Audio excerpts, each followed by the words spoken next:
kun raadiyoo Nuural Hudaati. Raadiyoon Nuural Hudaa sagalee ummata bal'aati. Nuural Hudaan soora qalbii musliimaati. Nuural Hudaa.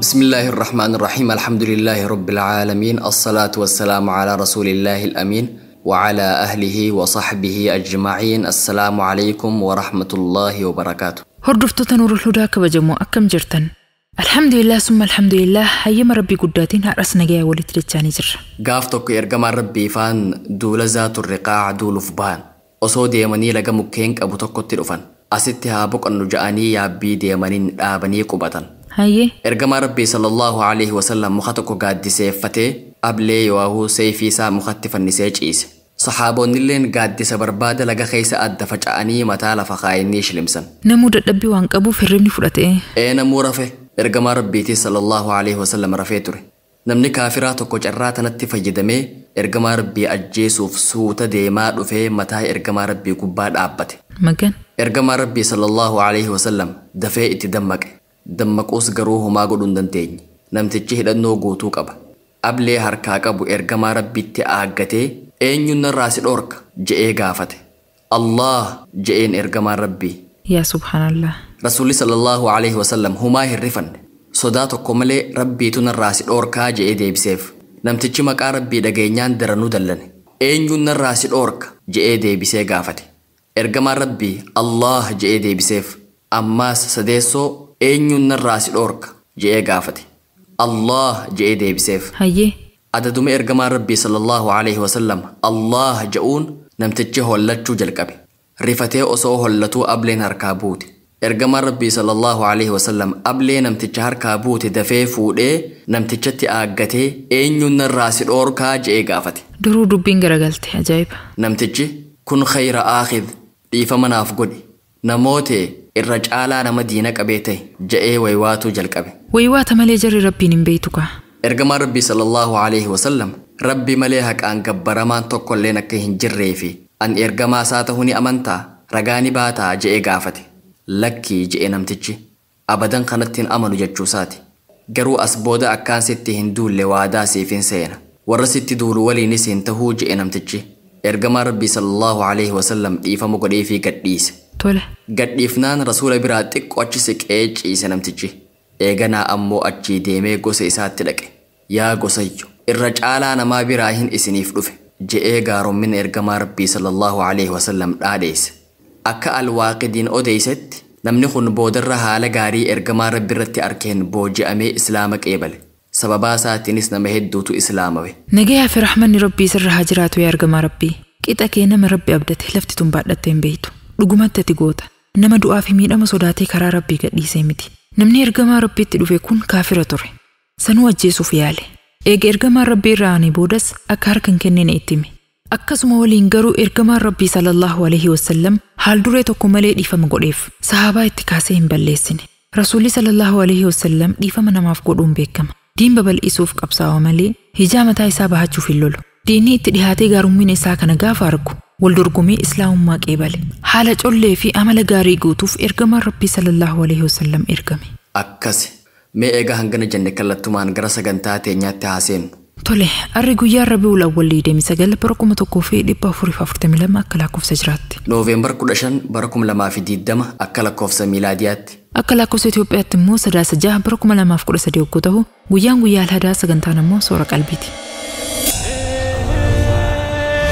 qaama dadhabe boqochiisuuf qalbii yaadaan cinqamte abdachiisuuf dararama nama hubu salphisuuf onnee laaftee kakaasuuf sammuu mirqaansitee isin bohaarsuuf sagantaan soora qalbii kunoo dhihaattee jirti hoggumallee huu torbaanitti al takkatan isiniif dhihaattu sagantaan soora qalbii amma jalqabdi sagantaa tana keessatti yaadota hubannoo cimsan jechoota mimmi'aawoon gurra isin buufna dhaamsa qabnuus keessa dabarfachaa isin gammachiisaa yaana soora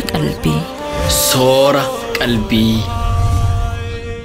sagantaa soora qalbii dhaddacha jaalalaatiin eegalla Dhaddacha jaalalaa booda qophii tafakkuriin uumamaalee adda addaa daawwanna. Tana quba qabduunis waan ajaa'ibaatiin qalbii isin bohaarsina. Xumura irratti diraamaadhaan sagantaa teenya goolabna. Ammas duudumaan gama dhaddacha jaalalaa tarkaanfanna. Dhaddacha jaalalaa, dhaddacha jaalalaa, dhaddacha jaalalaa, Dhaddacha jaalalaa, dhaddacha jaalalaa, dhaddacha jaalalaa. warra dhugaan wal jaalatu, Warra karaa halaalaatiin walitti hidhamee bultii jaarrate. warra jiruu gaarii jiraachuu jiruutu wal himata. Himataa fi himatamaan yookiin ammoo himattuu fi himatamtuun dhaddacha irratti dhihaatanii jiru. Abbaan murtii kennuuf qophaa'ee jira. Abbaa moohatu walitti ilaalla. Dhaddacha jaalalaa. Iyyannoo jaalalaa. Qilleensi jaalalaa bubbisii halaala. Qilleensi jaalalaa bubbisii ilaala. Dooseen jaalalaa banamee jira. Assalaamu alaykum wa rahmatullaahi wa barakaatu. Akkam nagaa jirtanii obboleeyyan iimaanaa hordoftoonni riqicha sunnaa. Ani maqaan koo haa Tuqaa'uun jedhama. Intala takka telefoonaa wal barree jaaladhe. Biyya adda addaa waan jirruuf qaamaan bira gahee hin argine. Saahiba kiyya tokko kan biyya isiin jirtu jirutti telefoona dhahee intala sanni beeytaa haala amallisii maal fakkaata? Hijaaba eeggatti diina irratti maal fakkaatti je'ee gaafadhe. Hiriyaan kiyyaas intalti haala bareedaa qabdi. Hijaaba isii haalaan eeggatti. Waan hamtuu irraan garre. Garuu waan niqaaba godhattuuf fuula sii hin garree naan jedhe. Hayyee eega nama diin qabu taate bareedinni isii waan fedhe haa ta'u. Hanga feetees miidhaytu. Bareedinni harca'uunsaa hafan qabu. Miidhaginni guddaan iimaana je'eetiin maatii kiyyatti telefoona dhawee abbaa intala tanaatti manguddoo naaf ergaa je'een. Maatiin kiyyaas hayyee mee dura ni qoranna ja'anii waa'ee intala tanaa haalaan qoratan. Eega qorataniin booda intalti umriin sirra guddoodha. Bifaanis fokkottuudhaa siif hin taatu. Intala biroo laaladhuu naan ja'an. An ammoo dubbiin maatii kiyyaa kun naaf hin taane.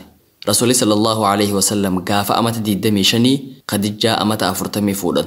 Eega iimaana qabaatti bifti isiitis waan fedhe haa ta'u manguddoo naaf ergaan je'een maatiin kiyya humaa dide mee maal godhuun qaba obsaaniin isin eeggadha galatooma.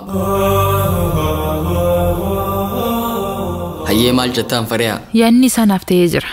Umrii fi bareedina isii irraa jaan qabu. Caaltuun iimaana jechuun isaa waan gaarii. Garuu rakkoo booda dhuftee bultii isaanii deebi'uu oolchuuf jecha wallaallachuun gaariidha. Booda gaafa nikaaha godhatanii bultitti seenan wanni amma jawtuun bakka dhabuu dandeessi. Yoo xiqqaate viidiyoodhaan waliif bilbilanii wallaaluun gaariidha. Sun gaarii. Garuu isiin intala niqaaba godhattu yoo taate fuularraa mulqattee isa wajjin haasa'uu hin eeyyamtu ta'a. Tuni bara akkuma mana haakimaatti ilaalamuu qabdi. Haakima dhaqanii yoo doktorri fuularraa mulqadhuu jedhe wahi didanii. Hin didan. Kunis dawaa rakkoo if dura dhuftuuti. Waan if dura bultii isaanii diiguu oolchuuf ammatti wallaaluun barbaachisaadha. Yeroo takka fuula siitti mul'isuun badii miti. Dhugaa. Yeroo garii mudaan adda addaatis jiraachuu mala. Isa qofa osoo hin ta'in isiinis isa laallachuu qabdi. Waan hafte gama abbaa murtii dabarsina. Hayyee iyyannootti aantutti cahi. Har'aan iyyannoo riqicha sunnaa hin qabu. Hayyee anaatu dhiheessa. Itti fufi. Riqicha sunnaa iyyannoo lammaffaa. Assalaamu alaykum wa rahmatullaahi wa barakaatu. Akkam nagaa fayyaa keeysanii nageenyi rabbii bakkuma jirtanitti isin irratti haa jiraatu jechaa gama iyyannoo xiyyaatti achi tarkaanfadha. Dur yeroon biyya jiru intala takka jaaladhee fuudhuuf hawwaa ture. Garuu maatiin sii nama birootti na duraa heerumsiisan. Eega isin heerumteen booda an ka'ee biyyaa bahe. Isinis jaarsa isii wajji hanga tokko jiraattee inni dhukkubsannaan kaatee biyyaa baate. Carraa walitti nu fidee as biyya an jiru dhufte. Jaarsi isii ni maraate. Kanaaf dhiistee biraa deemte. An durumaahuu intala tana waanin jaaladhuuf amma fuudhuun fedha. Mee shari'aan islaamaa maal naan jetti? Jaarsi isii kun ni maraate malee lubbuun numa jira. Nikaahaas irraa hin buusne. Mee maal naaf dhaamtan? Murtii abbaa murtii obsaaniin eeggadha. Maqaan koo naa Tuqaa'aa ja'ama. Galatooma. Hayyee maal dhaamtaaf mee? Jaarsisii rabbiin haa afiyu jenna. Rabbiin dandeetii isaatiin isa haa fayyisu. Isaaf hundi laaftuudha. Fayyaan harka isaa jirti. Waan hafte gamoo abbaa murtii dabarsina kaa tun dhimma hukmiiti. Nuti hukmii shari'aa keessan seennu. Amma utubaa bultii dhaggeeffannee gama dhaddacha jaalalaa ceena. Tole. Bismillah, alhamdulillah, assalatu wassalamu ala rasulillah sallallahu alaihi wasallam. Assalamu alaikum wa rahmatullahi wa barakatuh. Akkam jirtan dhaggeeffattoota miidiyaan Nurul Hudaa tun qophii dhaddacha jaalalaati. Utubaa bultiiti kan dhaggeeffachaa jirtan. Dhiibbaa fiilmiin jiru teenya keessa qabdu. Keessattuu bultii teenya irra qabdu. Wajji ilaalaa turree torbaanawwan dabran. Inshaallah irraan tanagaa kutaa afuraffaa fi xumuraatiin isiniif dhiyeessa. Dhiibbaa fiilmiidhaa waan gartee kutaa afuriin akka gaggabaabsinee haasofnu kanaa miti. hanguma takka gartee akka irraa hubannuu fi akka gartee deebinee iflaallu jiruu teenya akka madaallu fi hangana irraa isinii tuttuqe malee dheertuudha. Har'aan tana gaa dhimmi irra xiyyeeffachuu barbaade sababa gartee filmii fasaadaa kana daawwachuutiin tarbiyaan islaamaa hangam takka baddee jirti. Akkaataan guddisa daa'immanii jechuudha. Nu hundinuu haadha abbaan keessattuu ilmoo ofiitiif hedduu cinqabnaa. Ilmoon teenya ilmoo gaarii akka taatu ni feena. Ilmoo saalii akka taatu ni feena. Rabbiillee ni kadhannaa. Namni hedduun ijoolleen isaa ijoollee qaceeltuu akka taatu ni barbaada. Garuu akka ijoolleen isaa qaceeltuu hin taane akka ilmoo gaarii hin taaneef filmiin hangam takka dhiibbaa akka godhu jiru namni gartee xiyyeeffannaan laale waan jiru natti hin fakkaatu. Sababaan isaatis mana isaatti gartee televizyiina bitee filmii fasaadaa itti banee taa'ee daawwata. Haraaraa filmii kanaan ifiif qabamanii jiran haadha abbaan. Mucaanis gaa guyyaa rabbiin kootu jeen guyyaa rabbiin gartee akka inni dhalatu isaa hayyamanii dhalata. Sanboota gaa mucaan waan haadha abbaan godhan godhaati guddataa jechuudha. Ijoolleen teenya nutti akkeessiti. Waanuma nuti dalee nu daleeti. Ijoolleen haadha abbaa fakkeenya olaanaaf beekan. Wanti haadha abbaan dalagan cufti waan gaariif beekan. Gaafa naa fi ati teenyee gartee filmii daawwannu ijoolleen teenyaas filmuma daawwattii jechuudha. Ifii keenyaaf daawwachaa ijoolleedhaan deemaa gola seenaa jechuun waan hin fakkaanne. Osoo yaalii akkasii gaggeessanillee ijoolleen nu taajjabdi nu kofalti. Maraatama fayyaa jetteeti nu ajaa'ibdi. Tanaaf jecha waan gaarii hin taane dhiisuu qabna dursineetuma jechuudha. Osoo ilmaan hin dhufne dura amaloota babbadaa akka ilmaan keenya dhaalan hin feene osoo gartee ijoolleen hin dhalanne dura ofirraa ittisuu qabna. Yoo akkas hin taane eega ijoolleen dhalatan booda ni dhiifna jennee qabsoo qabnu yoo taate ilmaan keenyaas balleessinee nutillee kaatimaa teenya baduu dandeessi. Tanaaf jecha yaa obboleeyyan kiyyaa hanga dandeenyutti filmii fasaadaa mana keenya keessaa fageessuu qabna. Keessattuu namni ilmaan qabu, namni ijoollee xixiqqoo qabu waan kanarraa akkaan fagaachuu qaba. Maaliif jennaan ijoolleen teenyaas karuma keenya san qabattee guddatti. Amaloota babbadaa filmii keessa jiran hedduu jira gaa gara jabeenya, hammeenya, hattummaa, gantummaa wantoota adda addaa kana hunda ijoolleen teenya filmii irraa barattee waan filmii irraa barate san shaakala gootii jechuudha dalaguudhaaf. Ati gaa mucaa kiyya waan akkanaan dalagin intala tiyya waan akkanaan hojjetii yoo jetteen illee sin amantu. Maaliif jennaan filmii keessatti yeroo dhibba takkaa ol haala san arkitee jirti. Irra deddeebitee ilaaltee jirti. Ati itti himaa ooltus teetun bakka hin qabdu jechuudha. Maaliif jennaan irra deddeebiidhaan sammuu isaa keessa waan galmaa'ee jiruuf sammuun ilma namaa waan irra deddeebiidhaan laalte dhageeffatte daawwatte dhugaatti fakkaachuu fi bakka qabaachuufin waan beekamaadha. Tanaaf Rabbi haa sodaannu hanga dandeenyutti ilmoon teenya ilmoo gaarii akka taatu guddisa ilmaan keenyaa keessatti illee akka milkaa'uu dandeenyu akka ijoollee teenya karaa Rabbiin fadhuu fi nabiin jaalatu guddisuu dandeenyuuf filmii fasaadaarraa haa fagaanuun dhaamsa kiyya. Inshaallah torbaa yoo Rabbi fedhe mata duree haaraa walitti dachaana. Waan na caqastaniif galatooma gama iyyannaa teessan dhaddacha jaalalaatiin isin tarkaanfachiisa. Wassalaamu alaikum wa rahmatullahi wa barakaatu. Obboleessa keenya Abdul Jawaad Ibrahim galatoome. Hayyee Farihaa iyyannoo dhaddacha jaalalaatiin jalqabaa dhiheessi. Tole. Dhaddachi jaalalaa iyyannoo tokkoffaa. Assalaamu alaikum wa rahmatullahi wa barakaatu. Iyyannoon tiyya akkasii gadiiti. Biyyatti bultii ijaarree abbaa warraa kiyya wajji waggaa 4 jiraadhe. Waggaa 4 kana keessatti daa'ima tokko arganne. Nu lameenuu mindaa baatee irraa argannu hin qabnu. Amata tokkotti akka midhaan oomishannee haammannee sanumaan bultii dhiphanna. Booda jiruun nutti ulfaannaan abbaa warraa kiyya irraa heeyyama fudhee ka'ee gara biyya Saawud Arabiyaa dhufe. Gaafa biyyaa bahu abbaa warraa kiyyaan waan takka irratti waliif galle. Biyyatti lafa xiqqoo qabna. Jiruun mana kiraa nutti ulfaannaan ani biyya Arabaatti hojjedhee mallaqa erguuf inni ammoo mallaqaan erguun mana nu ijaaruuf walii gallee gara biyya Arabaa na erge. Akkasitti amata tokko guutuu waan hojjedhu hundaa isatti ergee gaafa amata lammaffaa eegalu mee manni sun maalirra gahee jedhee gaafadhe. Lafti nuti qabnu hin taane lafa biroo bituuf namaa walii galee jira. Garuu mallaqni ati ergite gahaa miti. Kanaafuu mallaqa dabalee ergi lafa san bitee achirratti ijaaranaan jedhe. Wanti nama ajaa'ibu osoo wanta kanaan hin mari'atin nama lafa gurguru wajji dubbatee gatis walii galee mallaqa hanqate qofaaf natti bilbile. Anis hedduu dallanee akkamitti osoo naan hin mari'atin akkana goota jedheen. Sababa kana waldhabbiin jabduun nu jidduutti argamte. Booda irra garaa jabaachuun natti ulfaatee mallaqa inni na gaafate itti erge. Wanti akkaan garaa na nyaatu ammas abbaa warraa kiyya mana tokkollee naaf hin ijaarre. Osoo lafti duraa jirtu lafti biroo bitame. Lafa lameen irrattuu manni hin ijaaramne. Booda irra dubbiin natti toluu dinnaan gargaarsa sirraa dhaabee maatii kiyya gargaaruu eegale. Maatiin kiyya sarka qalleeyyiidha. Abbaa warraa kiyya akka maatii kiyya gargaaruu jiru dhageenyaan mallaqa natti erguu dhiistee maatii keenyaa chistaa minaan jedhe. Tunis hedduu na dallansiiste. Dhiyootan ammoo amma daddafii gara biyyaa gali. Yoo galuu diddesii hiikaanaan jedhe. Dubbiin haalaan dheertuudha. Eega waldhabbiin guddoon nu jidduutti argamtee booda hayyee asumatti na hiiki angaluu hin barbaadu. Mana kiraa keessaa bahee mana kiraatti deebi'uu hin fedhu jedheen. Mallaqa kiyya guutuu naa deebistu malee sin hiiku naan jedhe. Mallaqni inni na biraa qabu tokkollee hin jiru. Loommaa harii naaf kennamees isa bira jira. Wanti ani isa biraa qabadhee bahee hin jiru. Gabaabinaan inni yoo hiikamuu feete mallaqa naa kafali naan jechuu jira. Mee maal na gorsitan obsaan isin eeggadha. Galatoomaa. Hayyee maal jettaan Usmaan? Diliin akkanaa heddummaachuu tanaatu rakkoo keessa nu buusee beeyta. Dhugaa baante diliin teenya daangaa dabru jirti. Abbaa warraa ifii biyya taa'ee jaartii biyya alaatti ergachuun dilii xiqqoo miti. Tunqaanyiidha. If salphisuudha. If xiqqeessuudha. Dhugaa jette yoo fedheefiif bahee hojjechuu qaba malee isii kophaa biyya namaa erguun qaanyiidha. Ammoo bara handiran namatti dhagahama. Namuu wanni kun dilii tahuu osuma beekuu dalaga. Ammaas wanni kun hin dhaabbanne. Osoo ulamaan kaabaa fi kibbarraa bahaa fi dhiharraa lallabanii namni hundi akka waan hin dhageenyetti ijoollee dhalaa kophaa biyyaa baasa. Rabbiin rahmata isaatiin nu haa dhaqqabu. Haalli keessa jirru hedduu ulfaataadha. Hayyee maallaqa naaf kafalisiin hiika jechuun tun yoo maal jechu? Dubbiin tunis aadaa nuti ta'uu jirti. Silaa ulamaa'in teenya waan kanarratti mari'atanii furmaata lafa kaayanii gaarii. Fatwaan sheekotiin hundi kophaa kophaatti godhan gahaa miti. Osoo ulamaa'in Oromoo hundi waan kanarratti mari'atanii murtii tokko lafa kaayanii hedduu na gammachiisa. Nuti gaadhaamsa dabarsine ulamaan nu dhagahaa jiran waan kana akka itti nuuf yaadan dhaamna. Dubartoonni keenya waan kanarratti hedduu miidhamutti jiran. Ejjannoon addaa waan kanarratti fudhatamuu qaba. Akkasi mee iyyannoo xumuraa dhiheessi. Tole. Dhaddacha jaalalaa iyyannoo lammaffaa. Assalaamu alaikum wa rahmatullaahi wa barakaatu. Nagahee jirtu qopheessitoota qophii dhaddacha jaalalaa. Iyyannoon tiyya gabaabduudha. Eegaan fuudhe amata tokkoo fi baatee afurreef guute. Jaartiin tiyya bareedduudha. Intala dhiirti hundi gorora buusuuf rabbi na waffaqee fuudhe. Amma ilmoo takkanaaf dhaltee jirti. Dur gaafa ilmoo naaf hin dhalin manni keenya guyyuu mana aruuzaa fakkaata. Mana tolchitee, nyaata mi'aawaa gootee, libaanata aarsitee, huccuu bareedduu uffattee shaashaa gootee na eeydi. Anis hoggaan dalagarraa ba'u akka nama haajaa jabduuf jarjaruttiin cahaa manatti gala. Hoggaan hularra gahu shurufkaan isiinatti dhagahama.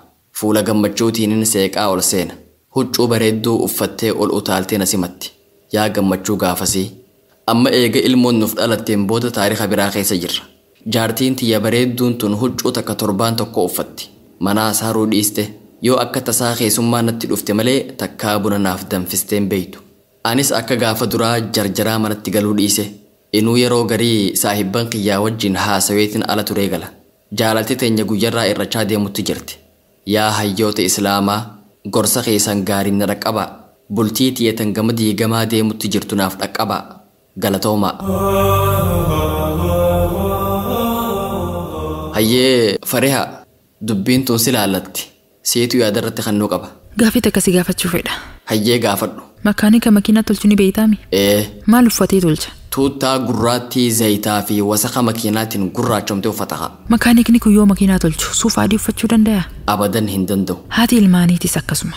Dhugaadha jaartiin jaarsisiitiif of bareechisuu qabdi. Tun dubbii haqaati. Garuu sa'a 24 guutuu huccuu haruusaa uffachuu qabdi jechuun dubbii dogongoraati. Isiin haadha ilmaaniiti. Daa'imni irratti fincaa'aa, irratti haqqisaa waan kana beekuu qaba inni. Sa'aa hunda qulqulluu taatee turuun itti ulfaata. Eega ilmoon dhalattee booda wanti gaafa duraa sun akka jijjiiramu dhiirri hunduu beekuu qaba. Maaliif akka gaafa wal fuunee tahuu dadhabde jechuun dogongora. Garuu jettee maaf dhaabdare? Dubbii tana jabeessuu fedheeti. Tana sababaa godhatanii daangaa dabruun ammoo dogongora hamaadha. Intalti takka eega ilmoo argattee booda akka gaafa duraatti ifta tolchuun itti ulfaatus guututti ufgattee hanga fooliin isii halaalaa nama ari'uun uf gahuun qabdu. Yeroo qabdutti fayyadamtee dhiqattee tottolfatuu qabdi. Keessattuu sa'a abbaa warraa isii gara manaa galutti hanga humna isiitiin uf tottolchuun isii irratti dirqama. Naam, tun dubbii haqaati. Innillee wayita gara manaa galu isii gargaaruu qaba. Daa'imarraa fuudhee ka'ii waan feete dalagee osoo je'eeni isiif gargaarsa guddaadha. Namni tana godhu haalaan muraasa. Keessattuu yeroo intarneetni mana hunda seeni kanatti dhiirri jaartii gargaaru akkaan xiqqaata. Rabbi warra sunnaarra jiraatu nu haa godhu jannagaa. Allaahumma amiin. Dhaggeeffattoota keenya kabajamu iyyannoo naraaf kurfeeffanne tanuma. Hayyama Rabbii guddaatiin murtiin dhaddacha kanaa kamisa galgala isiniif dhiyaatti. Dhaddachi irraa goolabamee jira. Raadiyoon Nuurul Hudaa sagantaa 628ffaa soora qalbii guyyaa alhadaa dhageeffachuu jirtu. Itti aansuun qophii tafakkur isiniif dhiyeessina. Abdunnaasir Tufaa wajjin turtii gaarii qabaadhaa.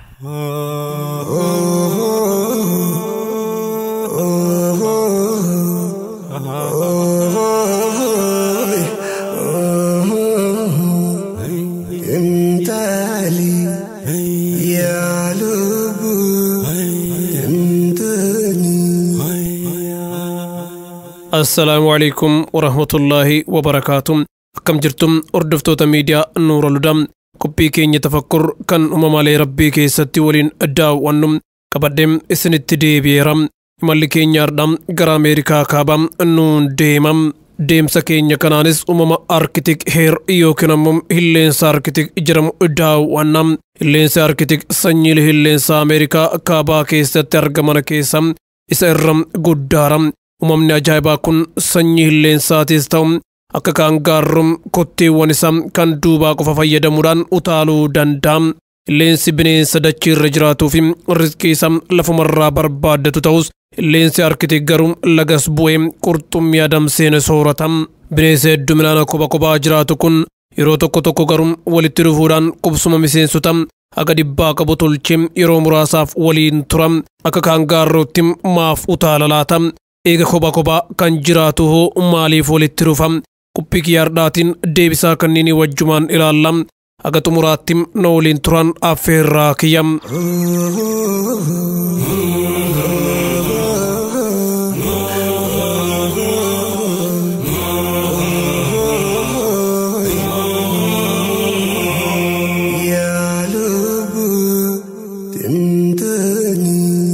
Jechi heerri jedhu afaan biyya keenyaatti yoo hiikamu hilleensa jechuus ta'u uumama biraa kan raabit jedhamuun tokko akka hin taane akka naaf hubattan barbaada. Warri heer jedhaman guddinaan warra raabit jedhaman ni caalu. Kotteen duubaa heer isa warra raabit ni caala. Akkasumas eegeen heer dheeraadha. Maatiin tokko keessatti ramadamanis garaagarummaa ni qabu. Hilleensi Arkitik sanyiiwwan hilleensa ardii Ameerikaa keessatti argaman keessa isa guddicha ta'uu isaa isinitti himeera. Kotteewwan isaa kan duuba haalaan dhedheeroodha. Kunis akka kaangaarrootti akka deemu isa gargaara. Cifaan qubbeen isaa irratti argamus dhedheeraadha. Kun ammoo dachii cabbii irra jiraatu san qoqqoteen boolla tolfachuudhaaf akkasumas qurxummii cabbii jalatti awwaalame baasuuf isa gargaara. Hilleensi Arkitik sa'a tokko keessatti kiiloomeetira 48.3 akka kaangaarrootti utaalaa deemuu danda'a. Akka bineensota birootti yookiin ammoo akka hilleensaatti yoo fiigu ammoo sa'a tokko keessatti kiiloomeetira 64.4 kaata. Hilleensi Arkitik naannoo jiraatu irratti hundaa'e bifti rifeensa isaa ni jijjiirama. Yeroo cabbiitti rifeensi isaa guutumaan guututti adii ta'a. Yeroo cabbiin hin jirretti ammoo rifeensa daalachaa fi magaala wal makaatiin gogaan isaa uwwifama. Kun ammoo haala qilleensaa irratti hundaa'e diina jalaa rukachuudhaaf isa gargaara. Warri bantii kaabaa yookiin Noorዘርን Pool keessa jiraatan waggaa guutuu dachiin isaanii cabbii waan ta'eef rifeensi isaaniitis adii ta'ee tura. Fiixeen gurra isaanii garuu gurraacha. Hilleensi Arkitik averejiraan seentimeetira 43 hanga 70 dheerata. Akkasumas kiloogiraama 3 hanga 5 ulfaata. Hilleensi Arkitik hedduminaan kophaa jiraatus wayita qabbanti haalaan hammaatu walitti dhufuudhaan garee miseensota hedduu qabu tolchanii walitti maxxanuun wal ho'isu.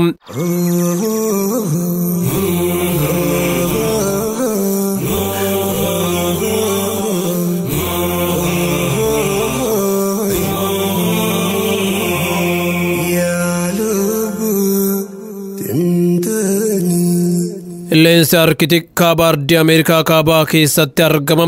Naannoon qubsuma isaatis kaaba Kaanaadaa, kaaba Greenland, Newfoundland fi dachiiwwan gara fiixee kaabaatti dhiyaatanii argamanidha. Rabbiin gogaan isaanii qabbana dachiisanii akka dandamatu taasisee isaanii uume.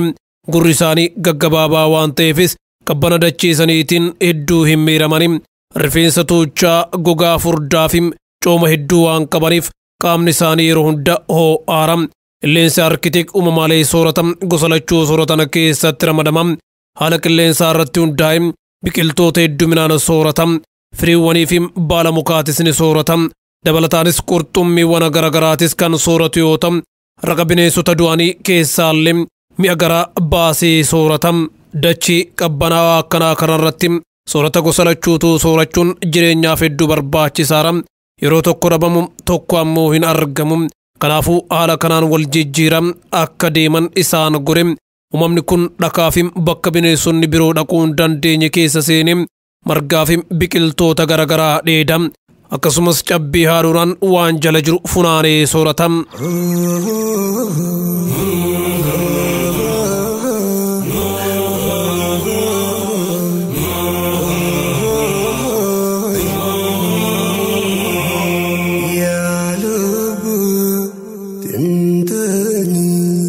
Illeensi arkitik bineensota naannoo inni jiraatu keessa jiraataniif soorata akkaan barbaachisaadha.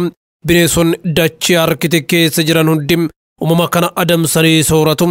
Jeedalli arkitik, jeedalli diimtuun, yeeyyiin daalachi, ermiin, snowy owlii fi Kanadaa leensi uumama kana adamsuudhaan sooratu. Dabalataanis ilmi namaatis gogaa fi fooniif jecha uumama kana ni ajjeesa.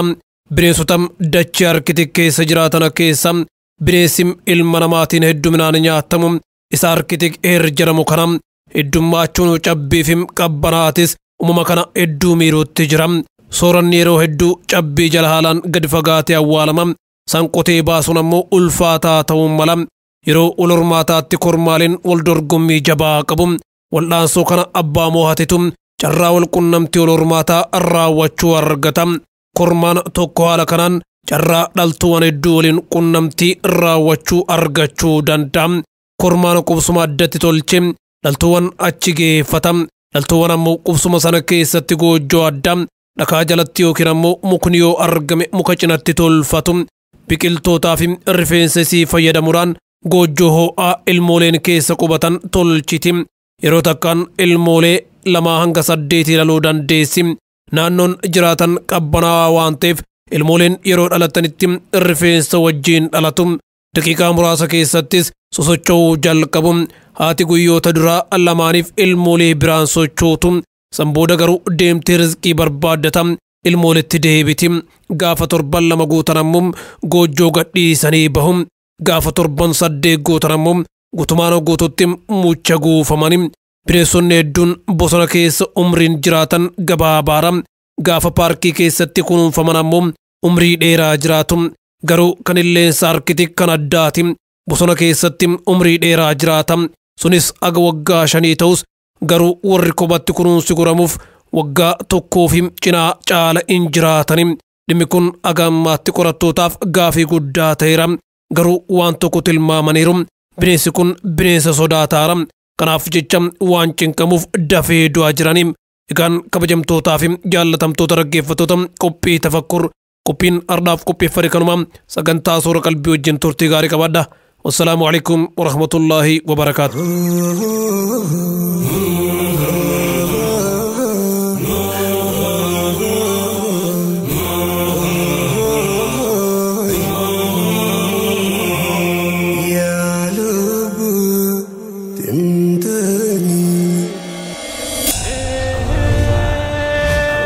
dadhabe boqochiisuuf qalbii yaadaan cinqamte abdachiisuuf dararama nama hubu salphisuuf onnee laaftee kakaasuuf sammuu mirqaansitee isin bohaarsuuf sagantaan soora qalbii kunoo dhiyaattee jirti. Soora qalbii. Soora qalbii. Aangoon waan ilmi namaa akkaan bololuuf keessaa takka nama hedduutu hogganaa biyyaa ta'uuf hawwa. Warra hawwu keessaa gariin karaa haqaatiin qabsaawee aangoo barbaadu arkata. Gariin shiraan aangootti baha. Gaafa yeroon aangoo dhumtees warri haqaan aangoo qabate aangoo hawaasatti deebisee aangoo irraa bu'a. Warri shiraan mootome ammoo irratti cichee humnaan aangoo dheereeffata. Gaafa abbaan irree dhufe ammoo fincila ummataatu itti aana. Kana booda fonqolchi mootummaa godhamuu danda'a. Hogganaan biyyaa kan biyya bulchuudhaaf yeroo 5 filamee yeroo 4 aangoo irraa fonqolfame jiraachuu quba qabdu. Qophii teenya irraa keessatti nama ajaa'ibaa kan umrii isaa guutuu osoo aangoof bololuu du'aan addunyaarraa gale tokko isiniif dhiheessina. Tana quba qabdu, tana quba qabdu, tana quba qabdu. Tana quba qabdu, tana quba qabdu, tana quba qabdu, tana quba qabdu. Namni kun Hoozee Maariyaa Vilaaskoo jedhama. Bara 1893 dhalate. Namni kun seenaa addunyaa tanaa keessatti yeroo hedduu aangoo irraa fonqolfamuudhaan beekama. Kan ajaa'iba ta'e ammoo yeroo 5 filame hunda humnaan osoo hin taane ummataan filamee aangoo qabate. Namni kun maatii dura isaa keessatti dhalatee barumsa akka gaariitti barate. Pirezidaantii Ikwaador ta'ee filamuudhaan durattis sadarkaa garaagaraatti hogganaa ta'ee tajaajilee ture. Paartiin isaa bara 1933 isa kaadhimee filannoo Ikwaador keessatti taasifame injifatee pirezidaantii ta'e. Dalagaa isaatis bara 1934tti jalqabe. Imaammata inni hordofu keessaa tokko lafa qonnaa mootummaa harka jiru hunda uummata biyyattiitiif qooduu kan jedhu ture. Kun garuu miseensota paarlaamaa irraa fudhatama hin arganne. Innis waan kanatti kan dallane hoggasuma gara mootummaa abbaa irreetti jijjiirame. Warra isa morme hunda hidhatti guuruudhaan biyyattii ukkaamsuu jalqabe. Haa ta'u malee bara 1935tti waraanni biyyattii aangoo irraa fonqolche. Yeroo kanatti Hoozee Maariyaan biyyattii ji'a 11 qofaaf bulche. Aangoo irraa fonqolchamnaan dheessee gara biyya Kolombiyaa baqate. Eega inni aangoo irraa fonqolfamee biyya ari'ameen booda diinagdeen biyyattii kufuu eegale. Jireenyi qaalawee jiruun hawaasatti ulfaannaan hawaasni biyyaa fincila eegale.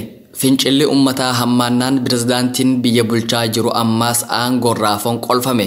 Hoggantoonni siyaasaa biyyattii hogganan wajji mari'atanii Hoozee Maariyaa gara biyyaa deebisuu qabna ja'anii waliif galan. Haala kanaan Hoozee Maariyaa bara 1944tti yaamichi godhamee fi gara biyyaa deebi'e. Yeroo tanatti paartiilee hedduu waliin ta'uun mootummaa waloo ijaaranii innis pirezidaantii godhamee filame. Hoozee Maariyaa ummataan filamee aangoo qabatus innis diinagdee biyyattii fooyyeessuu dadhabe. Kanaafuu ummanni akkuma barate ammaas ka'ee fincila finiinse. Innis akkuma tanaan dura aadeeffate bara 1947tti aangoo gadhiisee biyyarraa dheessee Arjentiinaa seene. Ammas waggaa 5 booda gara biyyaa deebi'ee filannoo bara 1952 godhame irratti hirmaate. Yeroo kanatti garuu milkii guddaa gonfate. Diinagdee biyyattii fooyyessee mirga namummaatis eeguu danda'e. Walitti dhufeenyi biyyi isaa biyyoota biroo waliin qabdu bara isaa kana tole. Hawaasni biyyattiitis bulchiinsa isaa irraa gammadee isa faarsutti seene. Yeroo kanatti osoo aangoo irraan buufamin waggaa 4 bulchee aangoo nama itti aanutti dabarse. Bara 1960tti yeroo afuraffaadhaaf pirezidaantii biyyattii tahee tajaajiluudhaaf dorgome. Yeroo tanatti ummataa mindaa guddaa dabaluudhaaf waadaa galee ture. Ummannis mindaaf jecha nama kana irra deebi'ee filate. Haa ta'u malee maallaqni argamee dabaluu hin dandeenye. Waggaa tokko booda bara 1961tti aangoo irraa fonqolfame. Namichi abdii hin muranne kun bara 1968ttis irra deebi'ee pirezidaantii biyyattii ta'uuf dorgomee injifate. Yeroo tanatti garuu Zalaalam aangoo irra turuuf yaadee mootummaa abbaa irree qawween bulchu ta'uuf dalagaa jalqabe. Haa ta'u malee humni waraana biyyattii itti beekee bara 1972tti aangoo irraa fonqolchee biyyaa arihe. Innis gara Arjentiinaa baqate. Jiruu baqaarraayis bara 1979 deebi'ee biyyumatti du'e. Haala kanaan Hoozee Maariyaa Velasco nama yeroo 5 pirezidaantii biyyaa tahee san keessaa yeroo 4 aangoo irraa fonqolfame ta'uun beekame. Tana quba qabdu.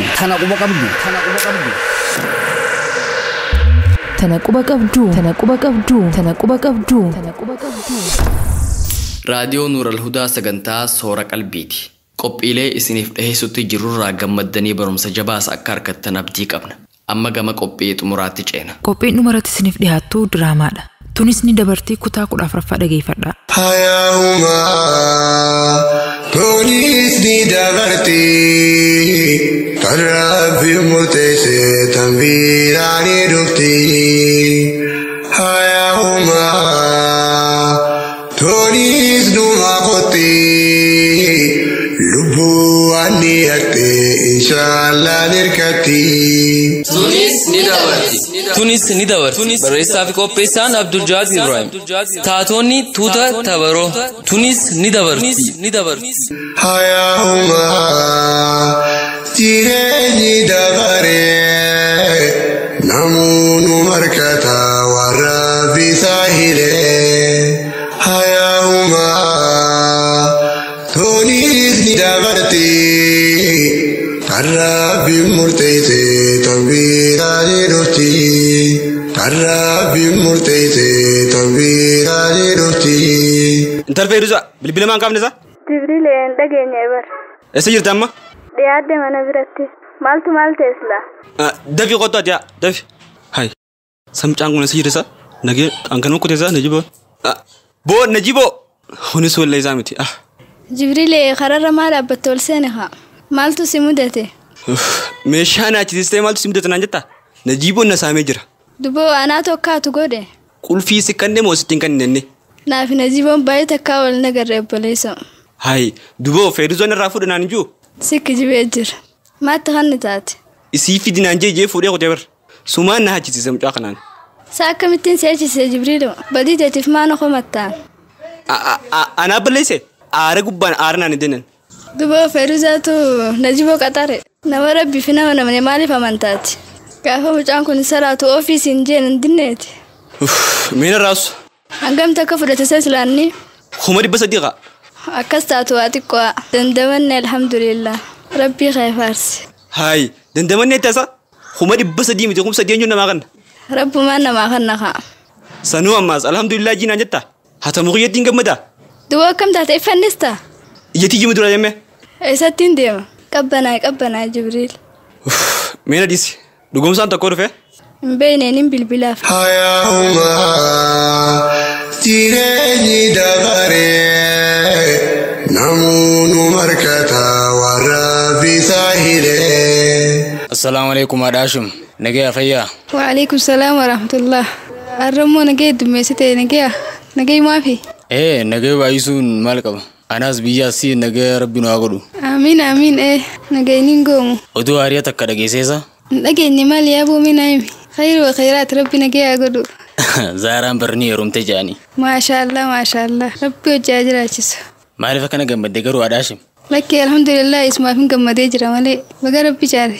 Anuu barwanni siimiif qalbiin ta'e kasabattuufi. An duraanis waswaasan qabu. Ni waswaasooyin siin jeen. Garuu barsi duraas dhageetumaan jira. Eenyurraa dhageesse? Nama naayimeen hin gaafatin kaa numaan dhagehe. Silaahuu ati isuma irraa shakkitaami? Duboota biraa fuudhuun iyyaa qabdaati. Anta akka zaaraa nageessu nagarre. Silaa nama biraa harkattee yaada qabdaamiati. Sawaan fuulduraa rabbii beekan nu dhiisaqa. Muftii ammallee yaadni keefa godha. Anamma niyyaan qabu na dhiisaqa. Obbolummaan tijaabtasiis akka jabaattuun barbaada mallaqa naa kan meeruu zaanti dhaqa. Hai, maaliif itti dheet? Wal barraa hojii ta'a. Wai silaan gaafa san fuudhee obbolummaan teessan daran taabar. Lakki gaafa obboleettii jaamiti masaanuutii malee amma garuu obboleettii. Silaa bar gaafa soolii dhiyaattanii na fakkaataan. Amma diis kaasee dabarteemi. Isiinis nama jaalatutti heerumte. Anis fuultiin tiyya nagayaan jirti. Aruusa kana sayoo jileenyoo. Lakki manguddaan aruusa ni dheetisa. Dardaraatu dubiraa dhaqa malee. Dubaati ijoolleedha? Wanis numa dhaqan kaawoo. Taa'ee kaawoo jireenya Adaashim. Lakki ati yoo feete kawaa dhaqe. Ana dhugoomsaa fa'aa wajjin deemuu barbaada. Isaan wajjin baallama qabnaa beekte. Hundaaf hogguchi dheete gaa akkaamtu hin dubbanne. Lakki an khayrumaaf hin dhaqaa bar. Fayyaadee galatoomiin jaam malee. Maaliif galatoonfatte? Waan sidiis ta'eef haa. Way ajaa'iba ammoo. Haa dhaqi yeroo hundee biifirra. Hayaahuma tooniis ni dabartii. Karabbi murteessee tambiiraa jedhutti.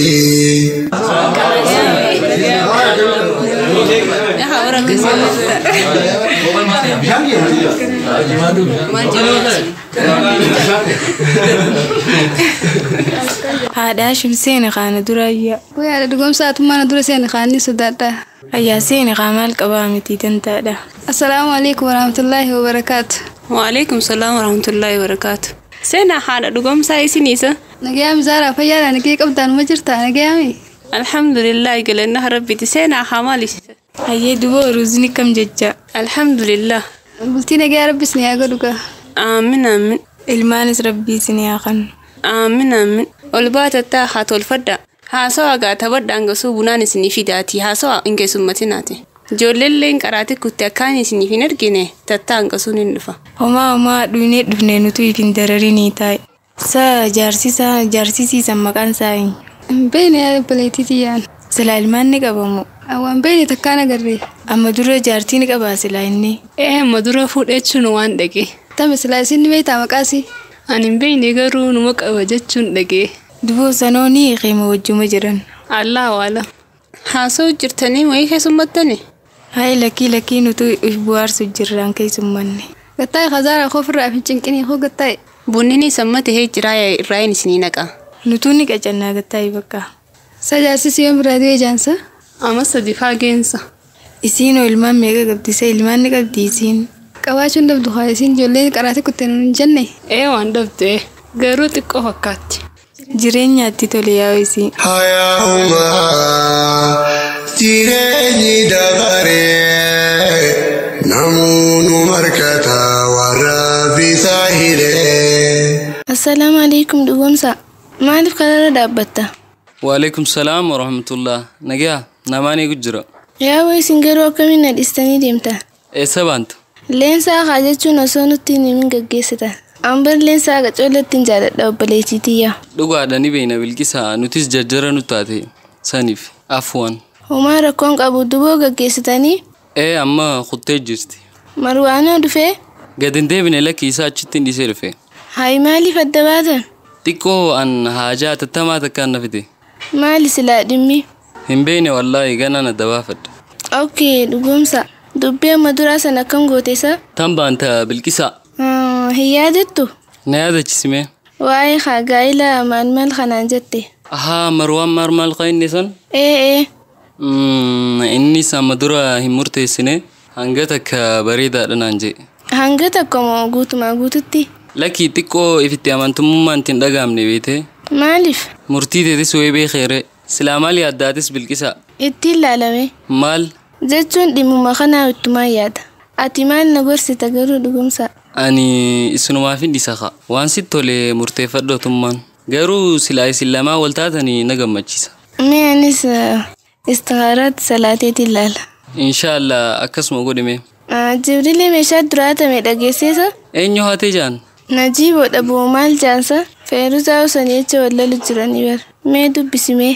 hay abbaan kiyya tanaaf ni haame haajaa tattamaa jee ish Eessa fiida dhaabbadhu haa dhugumsa?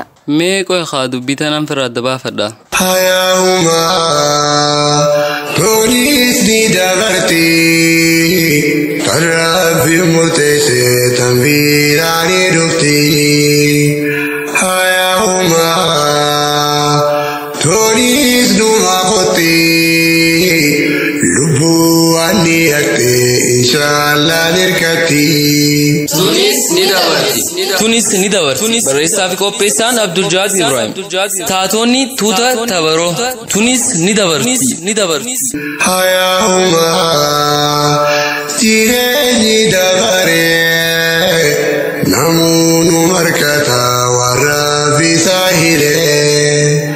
Hayaahuma toonis ni dabarti kan rabbi murteesse tan biraanii dhufti.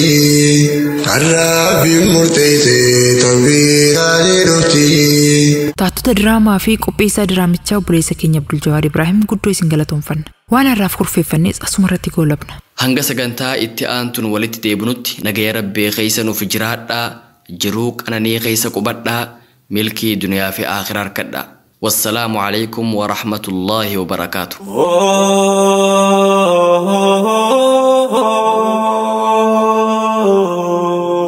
نور الهدى صور قلبي مسلمة